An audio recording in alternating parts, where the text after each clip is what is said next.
if I were to ask a Trump person about like trans sports, they could give me like 15 different competitions where a trans woman, just won over some cisgender women. But then if I ask like, oh, have you heard about this, this green card or visa holder who was deported with no due process to a slave camp in another country, the only country he was, ordered by our courts not to be deported back to, and it was in violation of a TRO by signing an order on a Friday night and then shipping this guy to the country, like an unbelievable set of circumstances.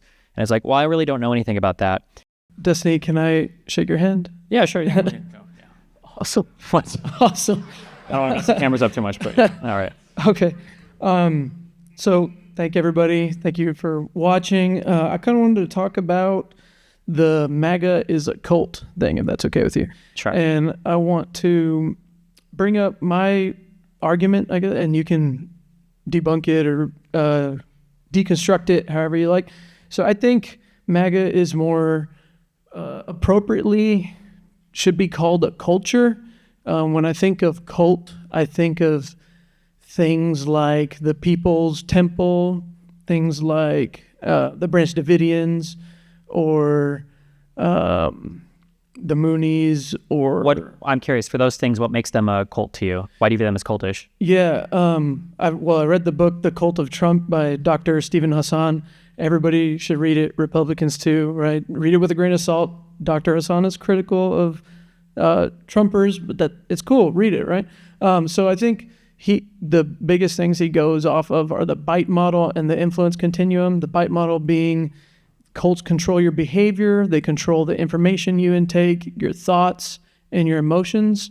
And then the influence continuum is like and I'm kind of like being very general because I can't recite the whole book, but influence continuum is like there's a healthy side of a cult and there is an unhealthy side of a cult.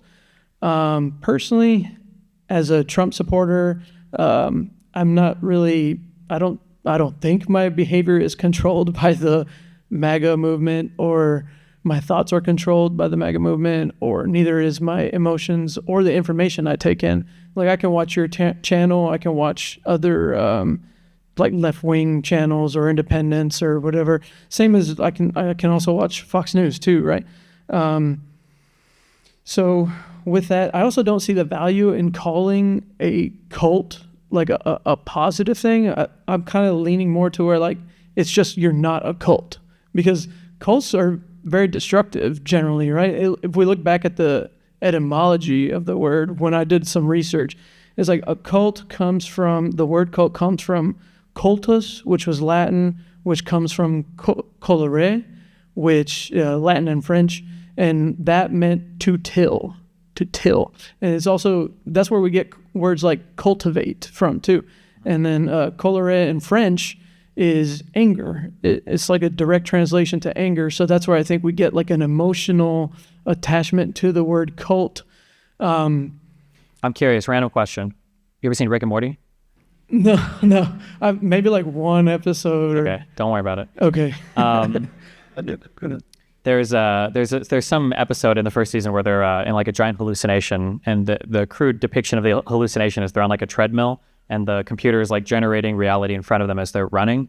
And I think that one of the scariest things when I look at how the Trump movement operates is it truly feels like Trump can put anything he wants in front of the Trumpists, and there's always going to be a way that it's okay, even if it literally contradicts what came 5 minutes before. So I think a really good example of this is the tariffs and everything surrounding the tariffs. So originally the idea behind the tariffs was to bring back manufacturing, which is a good idea because we want to have domestic manufacturing. So when he announces the tariffs, everybody's happy because it means domestic manufacturing is going to come back. But then when he gets rid of the tariffs, then it's good because it was a negotiation, but I'm not entirely sure what for, because if he's negotiating to trade with a bunch of other countries, well, isn't that not having domestic manufacturing then? And it seems like on my stream, I always call this, you might have heard me say this, like all roads lead to Rome, where no matter what Trump does, there's always a way to justify it. And I think that's one of the scariest, I don't know if you call it a cultish aspect to it, that is frightening to me. Biden had a really disastrous debate performance. Republicans celebrated and Democrats cowered in fear. It was horrible. We all felt that. And after that debate performance was so bad that basically the entire Democratic establishment pushed Biden away from running for the presidency again. I don't think that Trump could do anything like that would ever cause Republicans to push him away. And I think that's been demonstrated on at least 5 or 6 different occasions over the past few months. The tariffs one being one of the larger ones. Yeah. Yeah. I'm curious because and I started kind of asking this question to people like, is there anything that Trump could do that you think would be over the line for, maybe not necessarily for you, but for over half of the Trump supporters? Over half. I'm sure there are things, like if he did something crazy like illegal in August. I'm going to say there have been crazy things and obvious things, like not bringing back Abrego Garcia, I would say is pretty crazy. Well, I'm not too familiar with that one, but but we can talk. Like, one of the things you mentioned was that they'll always follow him. I feel like as a MAGA Trumper, shout out to Dr. Fafo on the Pangburn Universe, I feel like as a MAGA Trumper, right, Trump supporter, I can critique his tariffs and I can be like, that is directly against free market ideology, right? And I don't think the tariffs, I don't think they're permanent. Another thing you said. Well, here, so this is a thing I noticed had happened. So if you were to rate the badness of the tariffs on a scale from 1 to 10, where 1 is the president wore a tan suit, and 10 is the president pushed the button to nuke the entire world, how bad do you think the tariffs are on that scale from 1 to 10? I don't know, maybe 5. Like, the reason why I'm like kind of in the middle on some of these things. So like the tariffs, I know people that want to buy Chinese products, and now they're like, it's as expensive as American products, or it's going to be. Well, I think so. So you give it a 5. I feel like most economists would probably put that anywhere from like a 7 to a 9 in terms of how unbelievably insane the tariff regime is right now. So I notice it feels like there's kind of a minimizing of the effect that Trump might be having on the United States and the world. And then so you said that was a 5. Can you give me like a single action that you would have been worried about from Kamala, or something that Joe Biden did that you think would be over a 5 in comparison to like the tariffs? Like, what's something you were worried about with Kamala, or something that Biden did that you felt like would have been worse than the tariff stuff with Trump? Well, I didn't really like the way we exited Afghanistan. It was long coming. Everybody, you think the exit from Afghanistan was as bad as the tariff situation? Well, they're different things, right? Economic and military. I think it was a very bad performance, or is hard to look at. I was from the military, so it's really hard to look at that, to see like my country put like that. If I can bring it back to the cult thing, though. Okay. Wait, one more thing. Yeah. That because I'm just curious. Are you familiar with who negotiated the Afghanistan pullout? Do you think? Yeah, I've been. Trump did the Abraham. No, not the Abraham. It was some Doha agreement. Yeah. Mm-hmm. Oh, yeah. That. We could definitely. That's that agreement, right? I don't even want to talk about this. But sorry, we don't have to. Well, but then I noticed that there's like this. It's this. People laughed earlier when you said you weren't as familiar with the Abrego Garcia thing. Is because it seems like in the MAGA world. I personally don't subscribe to that cult model, not because I don't believe it, but I just haven't researched enough on it. But you brought up the I part, which is the information control. Yeah. And it's the idea that like, if I were to ask a Trump person about like trans sports, they could give me like 15 different competitions where a trans woman, just won over some cisgender women. But then if I ask like, oh, have you heard about this, this green card or visa holder who was deported with no due process to a slave camp in another country, the only country he was ordered by our courts not to be deported back to, and it was in violation of a TRO by signing an order on a Friday night and then shipping this guy to the country, like an unbelievable set of circumstances. And it's like, well, I really don't know anything about that.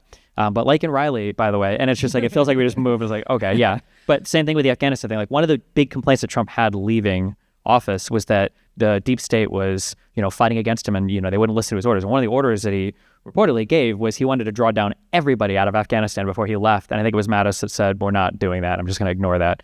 So it's just, that's an interesting issue to have when I feel like the negotiation for the Doha agreement was horrible. More soldiers died in Afghanistan under Trump than they did under Biden during the pullout. And the dead soldiers there is tragic, but man, we were not set up to leave well at all. I mean, we were, with the deportation. I think whatever's within the law, whatever the law allows, I'm good with that. So this is another thing that's really scary to me is when people say whatever the law is, because Donald Trump will tell you what he thinks the law is all the time. So if Donald Trump decides to deport a citizen and he says, well, I think that in the Constitution it says naturalized citizens don't count as people who like came here and were lawful permanent residents and then were naturalized under citizens, I don't think they count. Then that's the scary part, I think, from our end is that Trumpers will say, oh, well, as long as it's following the law, and he says it's following the law, therefore he can do that. And it's like, well, in that case, we can basically justify anything. Yeah. I'm scared of, what do you call it? Disappearances. I don't like that. I've read too many books about that kind of stuff, like disappearances. So I'm kind of with you on that. You can just record documents right now about the disappearances that are happening in this current administration. But let's talk about it. Let's talk more about why. Let's do the due process thing, the thing that we're supposed to be doing, right? Mm-hmm. So I can find some common ground with you on that for sure. On that note, unless you have another quick question. There's one thing because I come off a lot. So, you bet. One thing. Yeah, sorry. You wanted to bring us back to a point. I'm sorry, and I derailed you hardcore. No, you're good. You're good. I guess, do you see any merit? Because I probably don't have time to talk about the cult thing, but do you see like any merit to that? Like it being a culture instead of a cult?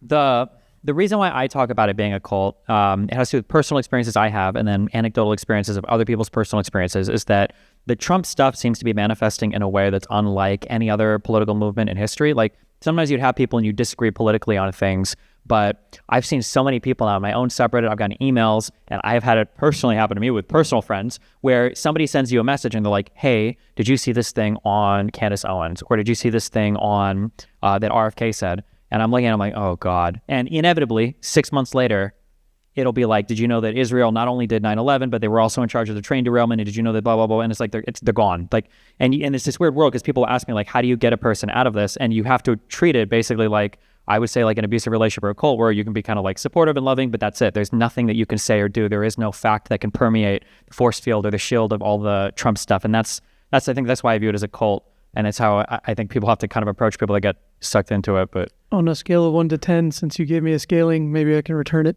What do you think? 10 being like the People's Temple and 1 being like it's a right-wing political movement? Probably 7 or 8.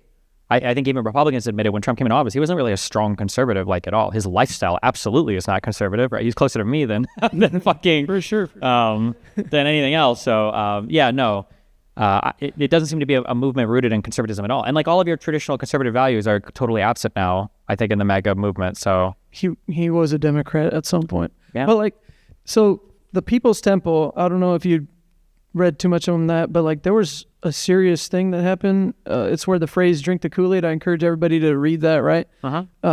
Lots of people, almost 1,000 people. Like I don't even know if I could say it. I would say more people probably died than the Kool-Aid drinkers than people who didn't get vaccinated. I would compare that to. Well, that's another thing. It's like Trumpers. A lot of Trumpers like didn't take the vaccine. And that's vaccines now, right? Yeah, but that's what he made with Warp Speed. Like, yeah, kind of weird. All right, Trey. Great run.